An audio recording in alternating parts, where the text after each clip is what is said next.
এটা ভিডিওটা দেখেন নাহলে বুঝবেন না। এটা হচ্ছে মূলত কার্ড চেঞ্জার শার্ট বলে এটাকে।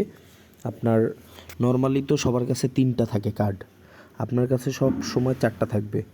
এটা বোঝার কোনো অপশন নাই, মানে অলওয়েজ 4টা থাকবে আপনার কাছে। দেখেন, না দেখলে বুঝবেন না। যেমন এখানে ধরেন 2টা 10 আছে, একটা টেক্কা আছে। দেখেন আমি এই টেক্কাটারে চেঞ্জ কইরা হচ্ছে 10 করে দিচ্ছি, মানে টেরি বানাই দিচ্ছি।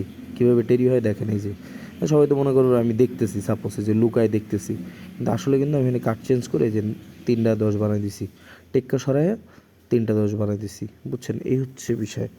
এটা মানে